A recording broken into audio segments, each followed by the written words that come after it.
Directly ahead in the center of the frame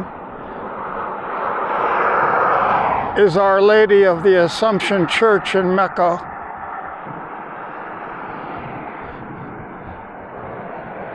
I photographed this particular piece of real estate on a number of occasions, and only a few months ago it looked like it should be in Ireland because it was so green. But I think we're going to put this on pause and move along.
Overlooking Kamarma.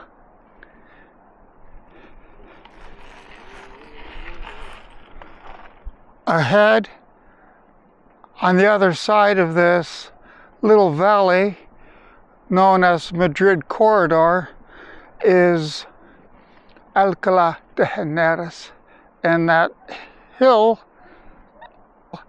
is Viso del Zeros, where I've made a number of videos. Has a great view.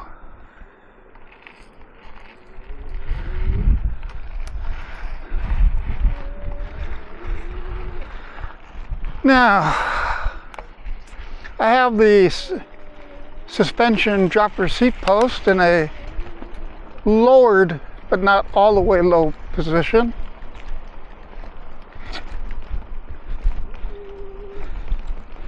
This is a very loose and unpredictable place depending on what they've been doing here.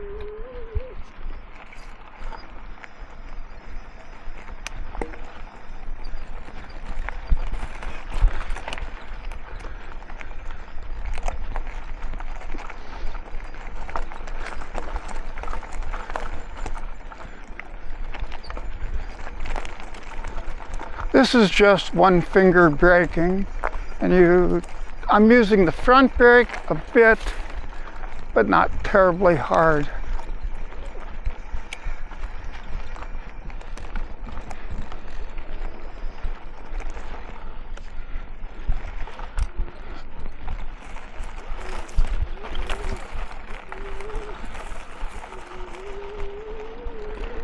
The reason I go around that particular spot is because that little tire trench is treacherous.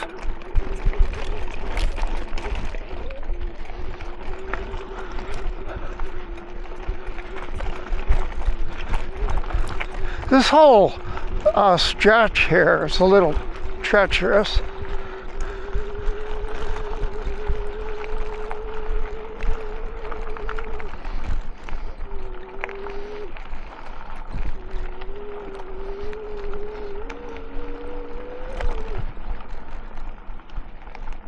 But I love it. I think I'll raise the seat up a little higher. Well, I was having some trouble with the bike. Turned out that I had to splice. I don't remember exactly why, but apparently I needed to change the plug, splice the PAS sensor cable into a Juliet plug wire. Probably stole it from a brake lever or something. E-bike kits come with all kinds of parts that I'll never use, like brake levers with auto stops, which is not crazy actually. I mean, it makes a lot of sense. You hit the brakes, the motor cuts off, and done.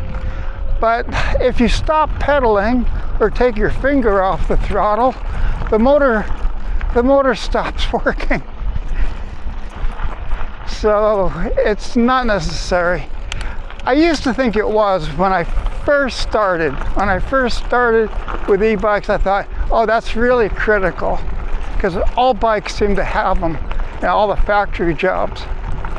And there's nothing wrong with it. If you have a brake lever that cuts the motor, that's fine. It's a safety issue.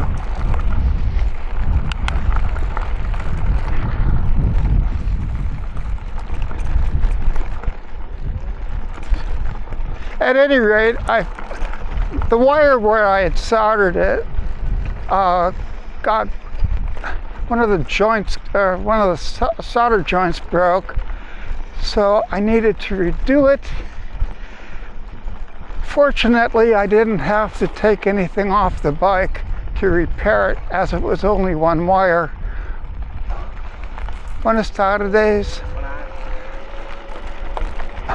But if I had to have, I think I would route it differently, because the plug is going through a hole where the dropper seat post cable is, and there's not enough room for the plug and the seat post cable, so I have to remove it to get the plug out. So if I did cut the wire, there are alternatives to putting it back, but I kind of like the way it is now because it's clean.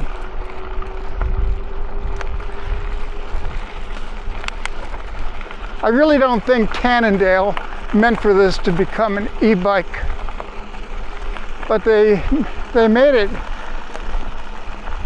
They gave all the little holes and mounting positions that I could have hoped for. One of the reasons I bought this bike, as a matter of fact, is because it has regular dropouts. I wouldn't mind having through axles. That's would be a better choice. And when I change these new Bucklows forks someday, which I will most likely, I'll get through axle boost forks and a new wheel. But for touring around like this, regular dropouts are just fine. If you're doing particular stunts, perhaps through axles would be a lot safer.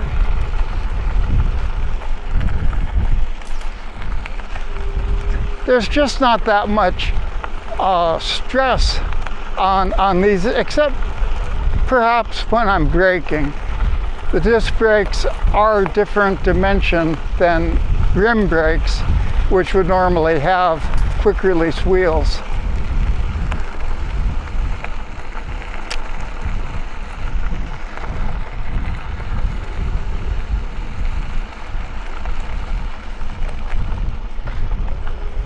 I almost bought, when I was buying this fork, I almost went for a through axle fork.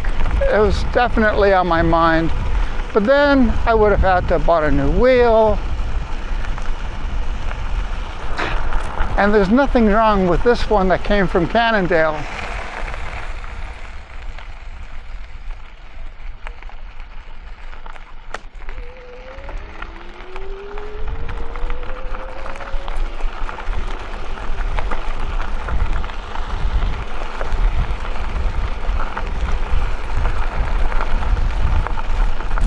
At any rate, I patched up that wire just fine, and everything seems to be back to its happy self. And as far as the noise I was complaining about, coming from the 11-tooth cog,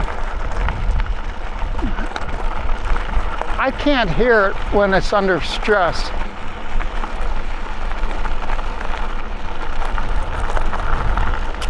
In the garage, when there's no noise and I'm pedaling, it sounds loud. But it could also be because this is a waxed chain, and I'm used to having it all gooped up with GT85, which is a Teflon petroleum product. PTFE works really nicely on bicycle chains. Actually, I'm debating the conventional wisdom of using wax, because the other day when I was cleaning the bike, I got all kinds of wax deposits off of the derailleur jockey and tension wheels. Those pulleys usually need to be brushed off because they get grease and get compounded with dirt and nastiness. But this was just like wax, like candle wax. Not a problem. Actually, as far as cleaning the jockey wheels go, I think perhaps the wax is easier to clean, because it just comes off as a kind of a chunk, like a little ring.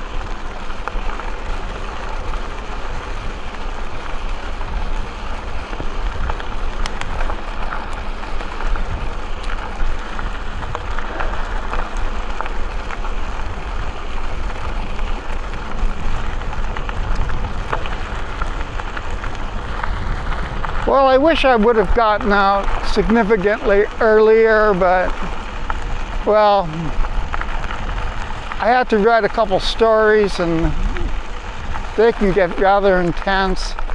Then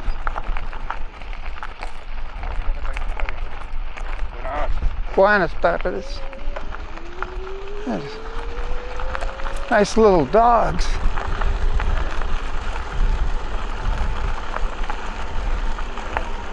Then, of course, I got hungry and needed to eat a little something. By the time I left, it was, oh gosh, it was already past 5 o'clock. I think it was closer to 6. It had to have been, because it's now 7. I wasn't really paying attention, but it gets dark around 8, so 7 o'clock matters.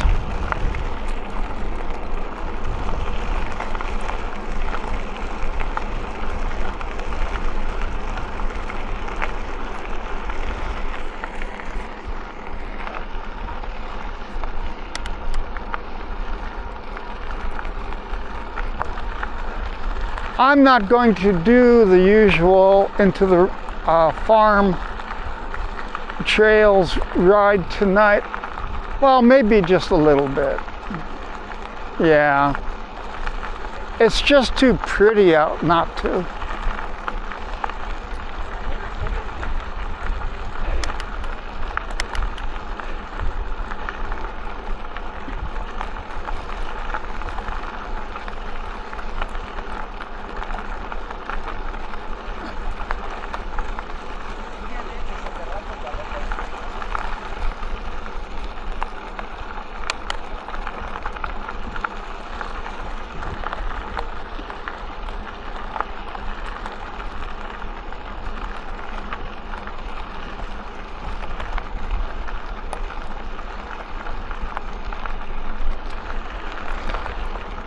Lots of bicycle traffic. Well, not a lot, but I've been seeing bikes along the route for a while now.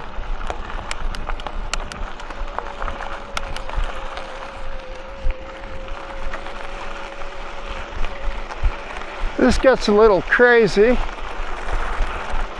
It's kind of fun.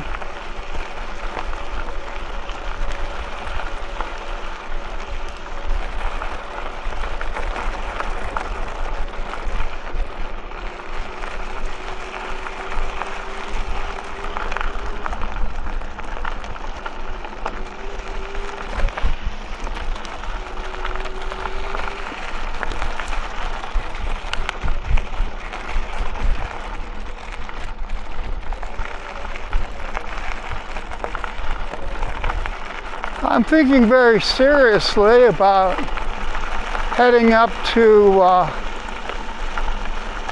Camino de Meco and taking that farm road across into Castilla-La Mancha, Guadalajara. Now, Guadalajara is the next province over.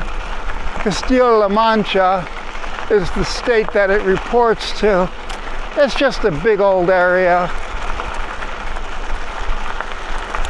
A number of provinces report to it. I don't even think of it as a state. The way Spain is designed, you have states like Valencia, which Valencia reports to. Then you have the city of Valencia. Then you have the state of Madrid, which is also a province, which is also a city, which is also the capital, and it gets all confusing.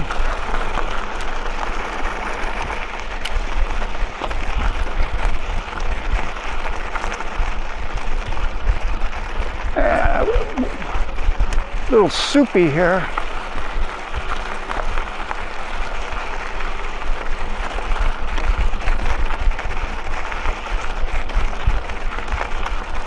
I'm thinking very seriously, maybe I'll take a little air pressure out of these air forks, make them a little bit softer. I've been getting over 100 millimeters of travel on some rides, which is significant because my old Sun Tours had 100 millimeters of travel, and I was lucky to use half on any given ride ever, maybe 60%. I did measure it from time to time, so I could travel 60 millimeters, which is easy enough to tell because that was the clean part, and the dirt would be above that. This one actually has kind of a scale and an O-ring, so it's even easier to determine what you're using.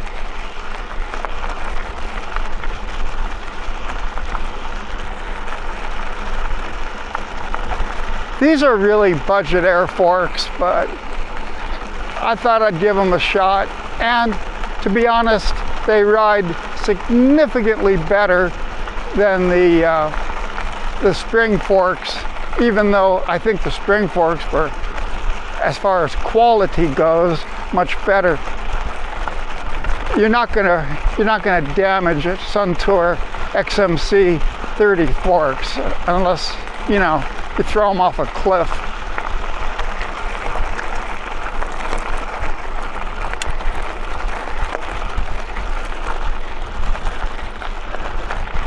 In the reviews before I bought these, I saw a picture of a fellow who had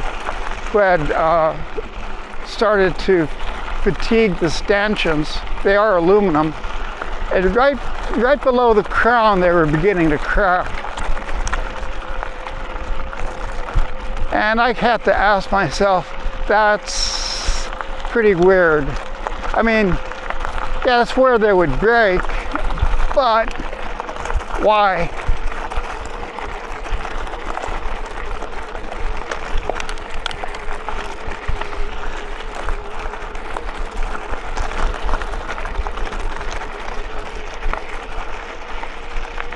this is rather thick.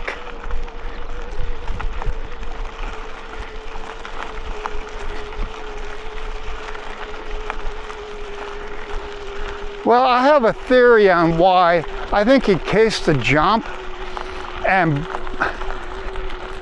busted them up.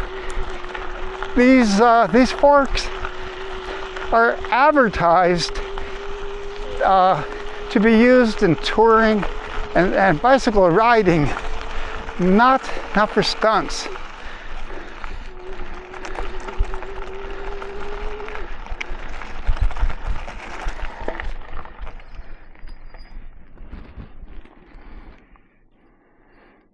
Well, I think that'll do rather nicely.